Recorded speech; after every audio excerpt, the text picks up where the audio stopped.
नमस्कार दोस्तों, आप देख रहे हैं राजस्थान में स्थित पाली ब्राह्मणों का पैतृक गांव कुलधरा, जो विभिन्न कारणों से वीरान हो गया था, उजड़ गया था। अनेक कारण रहे जिनके लिए पाली ब्राह्मणों को ये अपना आबाद और समृद्ध गांव छोड़कर रातों रात यहाँ से निकलना पड़ा। उसी की यदि मैं बात करूं,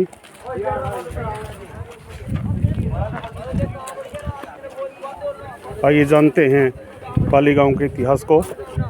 लोक कथाओं के अनुसार कुलधरा पालीवाल ब्राह्मणों का एक प्राचीन गांव था जो पाली के क्षेत्र से थे।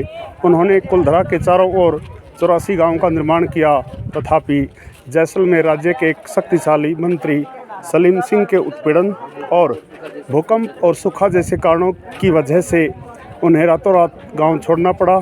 19वीं शताब्दी के शुरुआती दिनों से गांव वीरान है।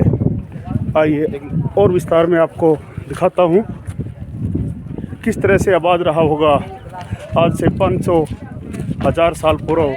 कितना आलीशान, कितना समृद्ध, कितना विशिष्ट रहा होगा ये गांव। आप देख सकते हैं, छतें भले ही लकड़ी की हैं, लेकिन अपने आप में एक समृद्ध इतिहास को अपने में समेटे हुए। सलीम सिंह जैसे शासकों के उत्पीड़न का शिकार ये पाली ब्राह्मणों का गांव। अनेक कारण रहे,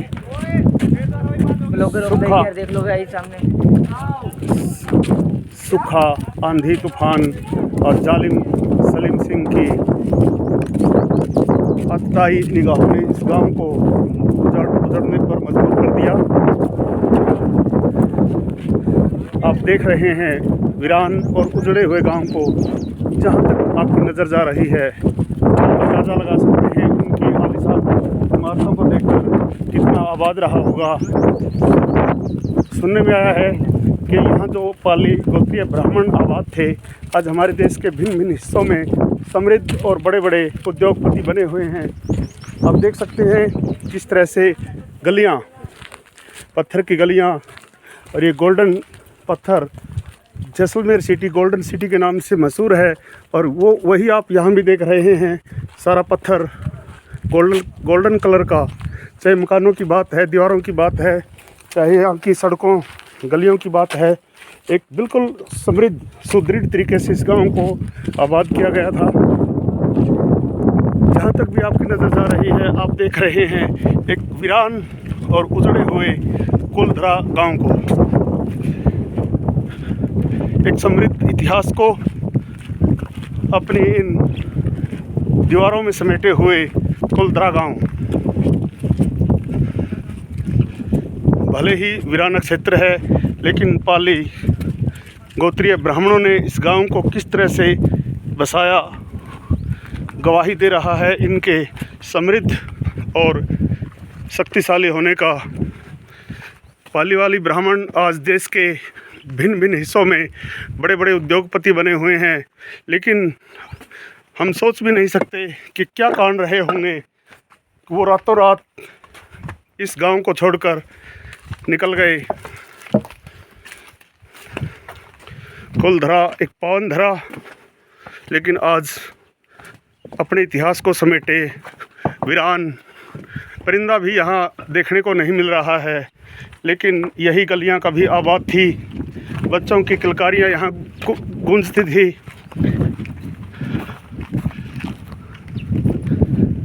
कोई गारा नहीं, कोई ईंट सीमेंट मिट्टी नहीं, फिर भी किस तरह से इन गोल्डन स्टोन के द्वारा अपने घरों को उन पाली गोत्रीय ब्राह्मणों ने खड़ा किया। बहुत कुछ आप देख सकते हैं कि वो जालिम सलीम सिंह जैसे आतताई कितने खूंखार रहे होंगे कि इन पाली ब्राह्मणों को अपना ये आबाद गांव छोड़कर रातों रात यहाँ से निकलना पड़ा। कितनी सुदृढ़ गलियाँ उन्होंने बनाई थी, अपने सपनों से इस गांव को आबाद किया था। हमें 2 दिन के लिए अगर हम बाहर भी चले जाते हैं, तीसरे दिन ही हमें घर की याद आती है लेकिन इन लोगों ने अपने बसे बसाए गांव को, देखिए कितना बड़ा गांव रहा होगा ये 500-1000 साल पहले।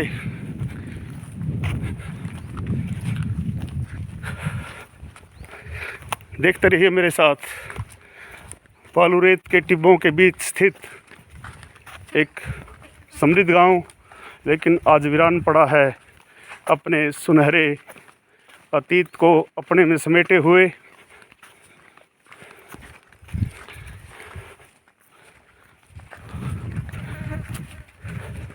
किस तरह से वो लोग इस धरा को छोड़कर गए होंगे, हमें सोचकर भी अजीब लगता है, हमारे रोंगटे खड़े हो जाते हैं।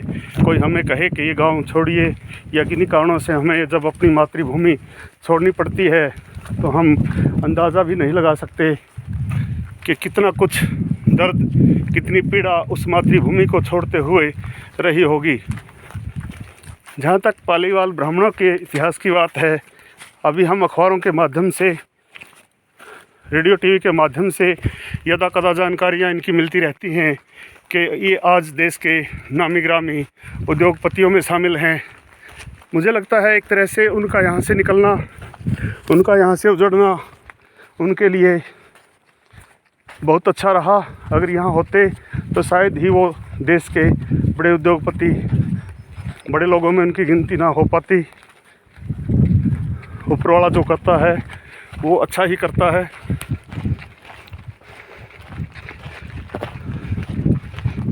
बहुत बड़ा गांव, थार रेगिस्तान के बीच में स्थित कुलधरा गांव, अपने इतिहास को अपनी दीवारों में, अपने झरोखों में समेटे हुए।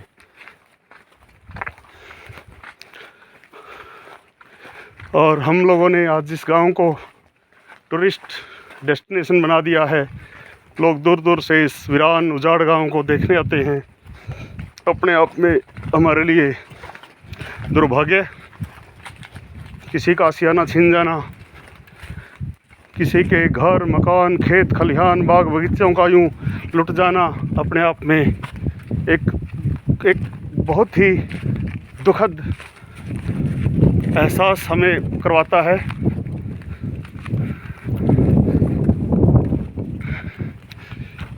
क्या क्या नहीं सहा होगा उन लोगों ने, हमारे सोचकर भी रोंगटे खड़े हो जाते हैं।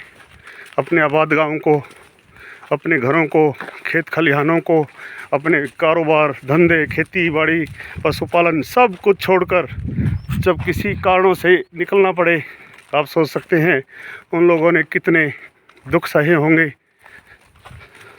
कुलधरा एक ऐतिहासिक गांव, एक वीरान गांव, एक उजड़ा हुआ चमन आज अपने वीराने पर रो रहा है।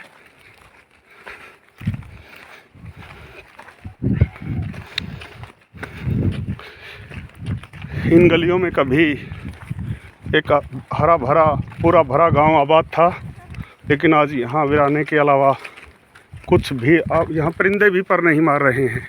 हमें अब तक पूरे गांव का लगभग चक्कर हम लगा चुके हैं, लेकिन यहाँ कोई पक्षी, कोई पशु परिंदा हमें अब तक भी दिखाई नहीं दिया। शायद उन पालीवाल गोत्रीय ब्राह्मणों का ही श्राप रहा होगा कि हम यहाँ से जब निकल रहे हैं तो पुनः ये आबाद शायद नहीं होगा। प्रयास है राजस्थान सरकार का कि इसको जैसे तैसे दोबारा से आबाद किया जाए, एक टूरिस्ट कॉम्प्लेक्स के रूप में, एक टूरिस्ट डेस्टिनेशन के रूप में। जो कोई भी यहाँ घूमने आता है, कुलधरा गांव ज़रूर आता है। इन घरों में उगे पेड़ इनके प्राचीन होने की गवाही दे रहे हैं। कभी यहाँ घर आबाद थे, लेकिन यहाँ अब जाल के पेड़ देखो कैसे उगे हुए हैं, अपने आप में अपने वीराने की, अपने उजड़े होने की निशानी।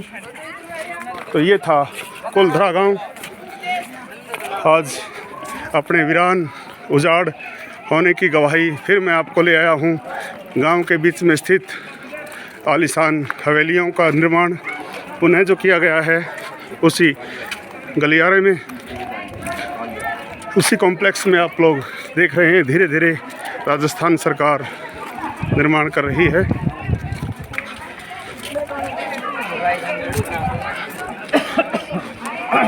अब कुछ स्नैप्स लिए जाएंगे। धन्यवाद आप सबका।